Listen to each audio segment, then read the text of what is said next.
Remember the Google Nexus 5? The Nexus 5 was the last flagship from Google that brought the pure Android experience at a value for money price.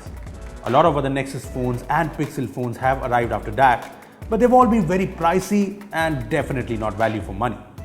Well, the Pixel 3a is coming now, and that could be the budget Pixel we have been waiting for.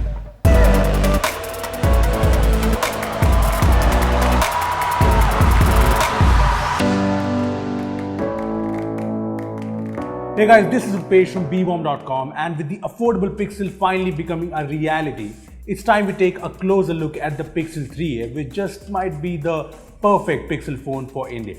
Now before we start, I'd suggest you to hit the bell icon to get notified every time we post an awesome new video. Now that you've done that, let's talk about the Pixel 3a. So recently this happened. Yes, this is the official Google website which accidentally listed the upcoming Pixel 3a smartphone, and thus confirming that the affordable Pixel 3 is actually real.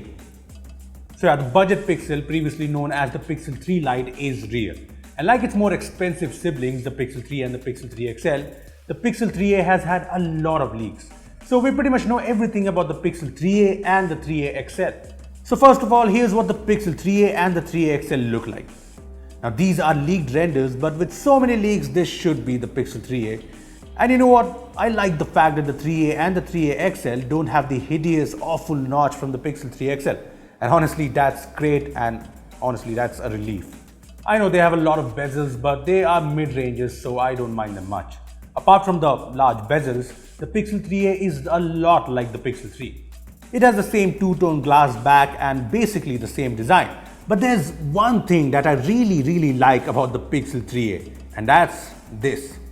Yes, every leak so far shows that the Pixel 3a will come with the headphone jack. Seriously, that to me is just awesome.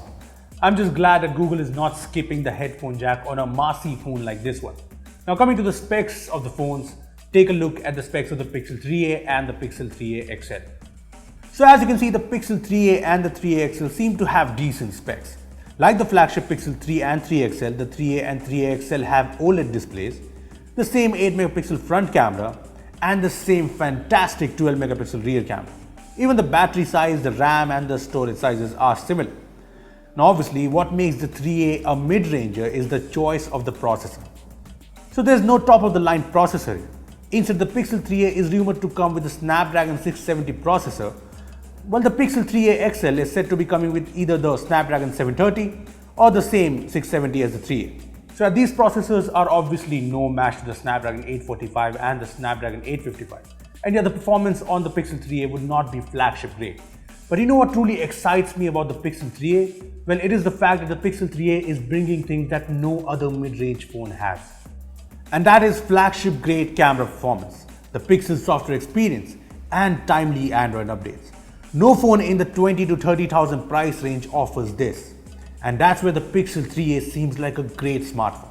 Let me talk about the cameras first. So all the reports, rumors, speculations, etc. suggest that the Pixel 3a will bring the same flagship grade Pixel 3 cameras to the mid-range. That's right, the same camera performance and the same great features like night sight. Look, all the rumors suggest that the 12-megapixel sensor on the 3a and the 3a XL is the same as the 3, and it will perform exactly the same too, and we all know what that means. Some mind-blowing good light photos, low light photos, portrait mode photos, and amazing videos. The rumors have also mentioned that the camera app on the Pixel 3a isn't as fast as the camera app on the Pixel 3. And honestly, I'm okay with that as long as I'm getting amazing photos. I mean, with the Pixel 3a, we'll finally have a camera phone, a flagship camera phone that is affordable. Now, it's not just the cameras. With the Pixel 3a, more people will be able to enjoy the stock Android Pixel experience, which means some nice Pixel exclusive features and updates the day when they're available, which is honestly amazing. The Pixel 3a is set to be coming with Android 9 Pie on board, and I'm pretty sure that whenever Android Q stable releases, the Pixel 3a will be one of the first phones to get it, and I think that's great for a mid-range smartphone.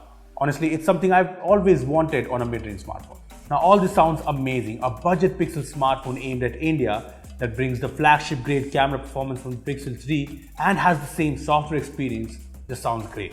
And that is why the Pixel 3a reminds me of the Nexus 5. The Nexus 5, the flagship Google smartphone in 2013, was an amazing smartphone at around Rs 29,000. Now the Pixel 3a with all of its features at the same price point could be a great offering. According to the reports, Google has been testing the Pixel 3a in India, and in the import details, its value is mentioned at around $300. Now that means around rupees 21,000 for a Pixel smartphone. Sounds truly amazing, right? Well, to be honest, that's the import price of the Pixel 3a. When the Pixel 3a does arrive in India, I'm expecting it to be priced at around rupees 25 to rupees 27,000, and even at that price, I think the Pixel 3a can be a great smartphone. I mean, the Pixel 3a will obviously not match the raw power that phones like the Poco F1 offer, but if the Pixel 3a does manage to truly bring the Pixel experience with the flagship cameras everyone raves about, I think we'll finally have a Pixel smartphone that will take the market by storm. This could be the Nexus 5 of 2019, and I'm really hoping it is. The Pixel 3a should be announced at Google I/O, which starts on May 7, and I am really excited about it. But what about you? Tell us your thoughts on the Pixel 3a in the comment section below. Also, give this video a thumbs up if you enjoyed it and share it with your friends. Lastly, subscribe to our channel for more amazing tech videos. Well, that's me signing off. Thanks for watching, and I will see you in the next one.